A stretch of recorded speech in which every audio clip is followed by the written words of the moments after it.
Hello friends, welcome back to my channel. તો આજે હું લઈને આવી છું તમારા માટે એવી અવનવી ટીપ છે. પહેલાં તમે ક્યારેય પણ નહીં જોઈ હોય તો વિડીયો પસંદ આવે તો વિડીયોને લાઇક, શેર અને ચેનલને સબસ્ક્રાઈબ જરૂરથી કરતા જજો અને વિડીયોને એન્ડ સુધી બનાવી રહેજો.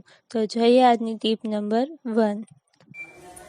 તો આજની મારી સૌથી પહેલી ટીપ દાંતિયા માટેની છે. તો જ્યારે આપણે નવા દાંતિયા લાવીએ ત્યારે એના જે દાંતા હોય છે ખૂબ જ ધારદાર હોય છે, ખૂબ જ તેજ હોય છે અને આપણે નવા દાંતિયાથી માથું ઓળાઈએ ત્યારે આપણને માથાની અંદર વાગતું હોય છે. તો એવું ના થાય એના માટે આપણે શું કરવાનું છે કે જ્યારે પણ આપણે નવા દાંતિયા લાવીએ ત્યારે આપણે એની ઉપર કોઈ પણ જે નકામી નેલ પોલિશ હોય છે એ આપણે લેવાની છે અને દાંતા ઉપર આપણે આવી રીતે નેલ પોલિશ લગાવી દેવાની છે.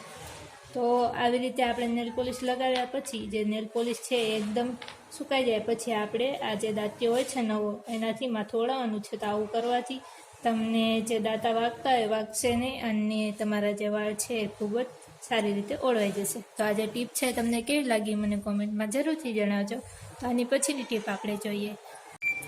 તો ઘણી વખત એવું થાય છે કે આપણે કોઈ પણ જે નાનું વાસણ હોય એની અંદર લોટ ચાળતા હોઈએ ત્યારે જે લોટ આપણે ચાળતા હોઈએ ઘણી વખત આવી રીતે જ્યાં ત્યાં વિખેરાઈ જાય છે, જ્યાં ત્યાં પડી જાય છે અને એની કારણે આપણું જે પ્લેટફોર્મ હોય છે ગંદુ થાય છે. તો એવું ના થાય એના માટે આપણે શું કરવાનું છે કે આપણે કોઈ પણ એક ગ્લાસ લેવાનો છે અને ગ્લાસની અંદર આપણે જે લોટ હોય છે એને આવી રીતે ભરી લેવાનો છે. પછી આપણે જે ચાળણી હોય છે લોટ ચાળવાની એ લેવાની છે અને એને આવી રીતે ગ્લાસ ઉપર મૂકીને પછી આપણે જે લોટ છે એને આવી રીતે ચાળવાનો. તો આવી રીતે તમે જે નાનું વાસણ હોય એની અંદર ખૂબ જ ઇઝીલી લોટ ચાળી શકો છો અને તમારો જે લોટ છે એ જ્યાં ત્યાં વિખેરાશે પણ નહીં. તો આ જે ટીપ છે તમારા માટે ખૂબ યુઝફુલ છે. જ્યારે પણ તમે નાના વાસણમાં લોટ ચાળો ત્યારે આ ટીપને જરૂરથી અપનાવજો. તો આ જે ટીપ છે તમને કેવી લાગી મને કોમેન્ટમાં જરૂરથી જણાવજો. તો આની પછીની ટીપ આપણે જોઈએ. તો આપણે રોજ જે આપણું કુકર હોય છે એને ધોતા જ હોઈએ છીએ અને એની જ સાથે આપણે જે એનું ઢાંકણું હોય છે એને પણ ધોતા હોઈએ છીએ. તો આપણે જ્યારે કુકરનું ઢાંકણ ધોવું હોય ત્યારે આપણે જે એની રીંગ હોય છે એને પણ કાઢીને ધોતા હોઈએ છીએ અને પાછા આપણે એને લગાવી દઈએ છીએ. તો આવી રીતે રોજ રોજ આપણે જે રીંગ હોય છે એને કાઢીએ અને પાછી લગાવીએ તો એના કારણે જે કુકરની રીંગ છે એકદમ ઢીલી થઈ જાય છે. તો આ જે કુકરની રીંગ છે એને ફરીથી ટાઈટ કરવા માટે આપણે શું કરવાનું છે કે આપણે સૌથી પહેલાં તો કોઈ પણ પાણી ભરેલું વાસણ લેવાનું છે અને એની અંદર આપણે જે આ કુકર હોય છે એની જે રીંગ હોય છે એને આપણે નાખીને એકદમ પલાળી લેવાની છે. પછી આપણે કોઈ પણ એક થાળી લેવાની છે અને થાળીની અંદર આપણે જે આ રીંગ હોય છે એને સેટ કરીને મૂકી દેવાની છે.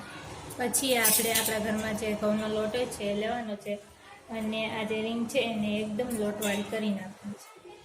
તો આવી રીતે તમે જે રીંગ છે એને લોટવાળી કરીને પછી જે આ કુકરનું ઢાંકણ હોય છે એને ફિટ કરશો અને પછી તમે કુકરની અંદર કોઈ પણ જમવાની વસ્તુ બનાવશો તો તમારી જે રીંગ હોય છે ઢીલી નહીં પડે અને જ્યાં ત્યાંથી જે હવા નીકળતી હોય એ હવા પણ નહીં નીકળે અને તમારી જે રીંગ છે એકદમ ટાઈટ થઈ જાય છે.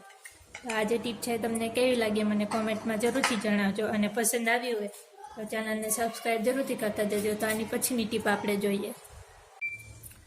તો આપણે જ્યારે નવું લૂઝર લાવીએ ત્યારે એ એકદમ નાનું હોય છે અને એની સાથે જે લૂઝર હોય છે એ એકદમ ટાઈટ હોય છે પણ થોડા સમય બાદ આપણું જે લૂઝર હોય છે એ એકદમ પહોળું થઈ જાય છે અને એકદમ ઢીલું પડી જાય છે. તો આપણા જેટલા પણ લૂઝર હોય એને ફરીથી નાના કરવા અને એકદમ ટાઈટ કરવા માટે આપણે શું કરવાનું છે કે આપણે પહેલાં તો કોઈ પણ વાસણ લેવાનું છે અને એની અંદર આપણે જેટલા પણ આપણે લૂઝર હોય એ બધા જને નાખી દેવાના છે.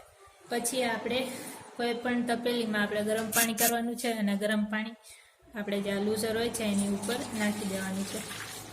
તો આવી રીતે કરવાથી શું થશે કે તમારું જે લૂઝર છે એ એકદમ ટાઈટ થઈ જશે, નાનું થઈ જશે અને એકદમ નવા જેવું થઈ જશે અને એની અંદરનો જે પણ કાંઈ કચરો અથવા તો મેલ હોય એ પણ નીકળી જશે. તો આવી રીતે તમે જે લૂઝર હોય છે એને ફરીથી નવા જેવું કરી શકો છો. તો તમે અહીંયા જોઈ શકો છો કે જે આ લૂઝર છે ધીમે ધીમે નાનું થતું જાય છે.